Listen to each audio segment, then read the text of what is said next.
Well, hello again. Welcome to part two of my summary and just thoughts on the McGurk Organization books. Sorry about the abrupt ending. I didn't realize that my memory card was getting full, so I actually filled the card. So let's go back to it right away, shall we? I was at the Phantom Frog, so let's go back to that. So allowance aside and money aside, they do eventually agree to be hired to not just to babysit the boy whose name is Bella, he's Hungarian by the way, but also to find out what's going on with this frog that this lady's hearing. Now I don't want to give it away, but there are some and again, scary for a 10-year-old, but there are some scary moments in there where they don't know what's going on with the frog. They don't know what's happening, but they eventually do solve it, and there's no real crook in this one. Like no one's even mischievous or anything like that. It's just a matter of well, again, you'd have to read it to know what happens. But again, this is actually my favorite book of the series. I really enjoyed this one. I really haven't gone into any of the illustrations. I can later if you wish. Let me know and I can do that at some point, show some illustrations. I think I might have some scanned and put on my Flickr website, but we'll see. Anyway, the next one is the Treetop Treasure. Now, I'm trying to remember this one, actually. I do know that, I think there was a cat missing. There was a cat stuck up a tree. Yeah, that's right. There was a cat stuck up a tree. This little girl hires them to rescue the cat. Wanda, who's the tree climber, she does rescue the cat, and as she's doing that, she sees in the crook of a tree treasure. Nothing really valuable, but just an assortment of things that would seem like it would be someone's collection, like a kid's collection, maybe. I don't think there was anything really valuable there. Although Wanda does get framed because the police do get involved later, and well, not really framed, but by an odd series of circumstances, she's the one who gets accused of doing something because an older lady's her silver set, which is more valuable, that gets missing, and Wanda, so the police somehow oh, actually, she does get framed because someone anonymously tells the police that Wanda's the one who stole it, and it's up in that with all the rest of her loot on that tree, and they do see her climbing the tree, and they think it's her that stole it. Although, really, the Patrolman Cassidy, who knows them, he vouches for them, and so they don't get in any real trouble. But but they know that someone is trying to is after them, is actually trying to frame Wanda, and so they have to figure out what's going on there. The villain, not the villain, but the baddie, the whatever you want to call it, the villain, we'll say. It's the same person from a previous book, the one on Deadline from McGurk. I guess I probably shouldn't have said that because once you read Deadline from McGurk, you'll know who the villain is. But still, it's kind of cool that they bring someone back. And that's true. I mean, this does remind you of an old timey neighborhood because even the periphery characters are usually brought back at some point, in some capacity, whether they're villains or whatever. Next is the case of the Snowbound Spy. Now, this one actually does have again real crime where the person goes to jail at the end of it. So how am I going to explain this? Okay, so the McGurk Organization, they are hired by an adult again. It's a man who he slipped and fell in the snow, and so he's on crutches and he can't go anywhere. And he says that he was a former spy for the CIA, maybe I don't remember where, but some government agency. And now he's just he and his friend, they're just kind of reliving old times, and he has different secret documents, which really aren't secret documents, that he wants delivered, and then he'll get they're like puzzles. He delivers the puzzle. He has to figure it out, and then give him the answer, and then give his friend the answer to the puzzle in another package, and then his friend will give him a different puzzle. Well, so he hires a McGurk organization to do the delivering and also to solve the puzzles. Now it turns out I guess I can. This one I have to give away basically, but it turns out that the guy is not a government spy, but he's an industrial spy. And what he's actually giving are plans to an invention, and he's getting money for it. And the puzzles are just something that he created to kind of, as a red herring for the McGurk organization, so that they can feel smart when they figure out the puzzles, and not actually figure out like that they're being duped. And of course, the McGurk organization, they see through that, and they actually stop the Snowbound Spy. But they do so in a way that does, well, McGurk especially does so in a way that does get the ire of Lieutenant Casper and even Patrolman Cassidy, because he does take a chance. But they are rewarded with a super duper copy machine, like a Xerox machine at the end. And again, for the McGurk organization, this is big. I mean, it's a tool that they can use in their detective agency in their office, which they don't have, and it's something that Xerox machines are even used now, I guess, but probably not as much. But back in the 70s and 80s, it was a pretty big device. It was a piece of office machinery, and it was something that brains couldn't really slap together from old junk. So it's something that they really didn't have. So it's something. So they got a pretty big reward at the end. It's a really interesting book. I liked it a lot. This one probably, I mean, how old was I? I mean, when did this come out? Oh, no, it came out in 1980. So I guess I was, I mean, well, I know I was still a kid when it came out. I remember reading it as a teenager. I might have read it as a kid then, but I just don't remember it as much. The Case of the Bashful Bank Robber. That's, this one too, involves, real crime. It's a bank robber. Long story short, I should mention, so they're supposed to be in a suburb near New York City. The nearest city is New York City. And they find out that the New York City police have been so good. There's an article in the paper saying the New York City police have been so good about stopping people who hold up banks, that the suburbs need to be alerted that bank robbers might be going there. So McGurk, of course, says, we'll have a bank robber any day now. We can solve it and be famous. So what we should do is go to all the banks with my new Polaroid camera, and I'll take photos in each bank, and we'll, and once a bank robbery happens, we'll have the photos to identify the robber. So, of course, he makes kind of a nuisance of himself along with the organization, because you go into a bank and you start flashing, you start using flash photography. It startles people, as you can see in the cover even here. It's a really good cover. It shows how startled people get. But, they eventually do find and capture a bank robber. And this one, I think this is the one, I'm pretty sure this is the book, where they find the villain because the villain is really Canadian, and Brains recognizes the accent, which I think is kind of an interesting touch. I think this is the book that happens in. I haven't read these books in a while, so I might be confusing that for a different one, but I'm pretty sure this is the book that happens in. But two, they also get on the bad side of the middle school principal. He's someone who he kind of looks shady, and McGurk does something to, I think he takes the air out of his tires while they call the police, and it turns out that he's just the principal of the middle school, and he's already saying, I'm going to keep an eye on you troublemakers when you go to middle school. But Patrolman Cassidy is the police officer that they called, and the patrolman actually says, well, if you do that, I'll have to give you a ticket because you're parking illegally. So he kind of comes to their defense, but then after the principal leaves, he does tell them off and tells them, you can't just start letting the air out of people's tires, you can't do that. And he also says, you don't want to make an enemy of your principal you're going to have in a couple years. So, it was kind of I remember that particular thing. It was kind of an endearing scene because, McGurk means well, he always does, and Patrolman Cassidy always knows that, and he does come to his aid. So that's I don't remember if actually that culminates later, because they do go to middle school later. I think that principal might come into the picture in later books. Anyway, that's a Bashful bank robber. Now I'm going to go a little quicker because I realize I'm already at 9 minutes here, and we're already in part 2. But also, too, these books, once we get to a few books down the line, we'll come to books that I've read as a teenager and even as an adult.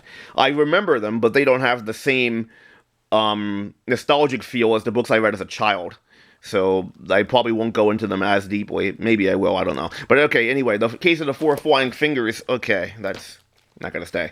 The case of the four flying fingers, that's a pretty good one. Basically, there are four kids, little kids. I mean, like, I guess the McGurk group are like by now, or they're probably around 11. So these kids are like maybe 8 or 9, and they're causing mischief by like knocking over trash cans and stuff. And the McGurk organization finally like run them down, but it turns out that they're it's kind of cool how this analogy of the four flying fingers, because there is now the little kids don't realize that they're helping a criminal. When I say a criminal, I mean someone really doing something illegal. But behind them is I like how even the illustration shows the four flying fingers and then a question mark, because behind the four fingers is the thumb, and so they call the big person the thumb, and the thumb is actually she's an adult and she's actually doing that. I'll just tell you, she gets them to knock over these garbage cans. But what she's really doing is seeing if they're not cleaned up by the next day, then she knows they're not home. The people aren't home, and then she robs the place. Now, of course, the kids have no idea that's what she's going to be doing, but that is what she's doing. Kind of a convoluted thing. I don't think in real life. I guess that's why I'm kind of pushing it, because in real life, if someone wants to rob a place and they want to find out their home, I don't think they do it that way by hiring little kids to knock over their garbage cans. But it was kind of a cute story. Now the next one, McGurk Gets Good and Mad. This one also kind of brings back an old villain. So what happens is okay, so I should mention, you know how I told you that Joey is the one who's like writing the stories. He keeps records. They have in their office, which is in McGurk's basement, they have these files which show all of their cases. And not only that, they also are going to have an open house. That's right, they were going to have an open house, and where they would show different inventions and stuff that they used to solve prior cases. This is probably around book 12, so they go back to some of the old cases that they solved and are going to show different things, and it's going to culminate in Patrolman Cassidy, the local patrolman. He's going to come and actually give them a pair of handcuffs. I think he already gave them a pair of handcuffs in an earlier book, but he's going to come and talk about the handcuffs that he's given them and what that case involved. And so it turns out that there are mice that are released in McGurk's basement, and they eat holes in the files, in the paper files that Joey wrote. Some of the inventions get destroyed by different means, and not just, well, the mice could have just been an accident, it could have just been vermin, but with all the things that are happening, McGurk realizes that there's someone actively sabotaging them. And okay, I don't want to. Oh, well, I'll give it away. I mean, I don't know if the people who are listening to this. These books are so rare. No, they're not worth that much, but they're rare because they're 40 years old and they weren't all that popular even then. So no one's really heard of them. So okay, I'll tell what's happening. So I said before that the villain from the Deadline from McGurk is also the villain in another book. Well, that person's not. I'll say she because this kind of goes on to it. But she's not the villain in this book, but she kind of is the one who causes everything, because the villain in this book is someone who has a crush on her and decides that because they know that she doesn't like the McGurk organization, they decide that if they do stuff to the McGurk organization to get them mad and to sabotage them, then they'll be noticed by this girl. Kind of convoluted. And of course the girl is kind of snobby anyway. She doesn't like this boy anyway, but she's also very but even beyond that, it's also very she's very against it, because at the last book where she was the villain, she got a stern lecture by Lieutenant Casper, and also and her parents are really strict, so she doesn't want to get in trouble, and she doesn't want to do anything against the McGurk organization anymore because she's worried about getting in trouble. So when that happens, she's really like, oh, I had nothing to do with this, she's really kind of scared. It's a pretty good book. Now the next book, I guess this is probably starting. No, I think I did read this one I did read this one as a child. The Felons Fiddle. This one is kind of an interesting book because there is an old crook, kind of like a small-time crook, who had a fiddle, I mean to say, and there's something in the fiddle that the McGurk organization finds. So this book starts out with McGurk being really sick. He's got a cold basically, but McGurk being McGurk, he's very over dramatic about everything. He the some of the kids in the organization somehow think that McGurk was gonna reveal who the successor would be to the organization if he died. Now, of course, McGurk's not dying, but still. So McGurk kind of plays up on that for a while, and then as he recovers, when he was recovering, he read a lot of Sherlock Holmes, so he decides to borrow his mom's bathrobe and to get a fiddle. So he does, and he buys a fiddle at like a rummage sale or a like a rummage sale. And so the fiddle belonged to that felon, as I mentioned, the crook, and they find something in the fiddle which leads to buried treasure. I mean, it's basically like one of his robberies. He buried the money, and they're gonna try to find it. Not to keep it, but to get the reward for the treasure for the robbery. You know, if they turn in the money, if they find the money and turn it in, then they can get a reward. So McGurk is not. They never do anything illegal. They're not gonna keep the stolen money, but they do want to get the reward. So it's a pretty good book. Oh, and beyond that too, one of the felons, one of the felons' henchmen or co-crooks is also after the money to keep for himself, and so you know they have to kind of outsmart someone else in order to get it. Oh, I should mention the felon's long dead. He died in jail, so he's out of the picture. But they have to outsmart his previous fellow robber in order to get the treasure themselves. And like I said, it's a really good book. I mean, beyond that too, the idea of McGurk with the fiddle is always kind of cool because he can't play the violin at all, and eventually his mother tells him he's either going to have lessons or he's going to have to throw that away because he's just making noise. But another thing too I should mention is with McGurk books, the imagination of the kids. But E.W. Hildick is really good at capturing how kids think, because I really related to the kids in the McGurk book and their imagination, like when Mrs. McGurk brought home the basically the case with the fiddle in it. You know, they thought it was like a machine gun, and they thought that like maybe she was going to turn into like a into like a machine gun toting crook. It's just all these things that the kids think of. It's like, I mean, what are the chances that a housewife is going to suddenly start doing that? Of course, it's ridiculous, but it's still like, in the kids' imaginations, the things that they imagine, it's kind of funny. But also, again, it's he never writes down to kids. I mean, as a kid, I never thought I was being talked down to. I thought, it's someone who understands how I think. So the next book, The Slingshot Sniper. Okay, yes, I remember this one. There is an old lady with a middle-aged daughter who live in a house, in a pretty big house, and it's the last big house around. All of the rest of of that area has been demolished, and they're making like shopping centers or whatever out of it. And they're the holdouts. The old lady is the holdout. She's not going to sell her property.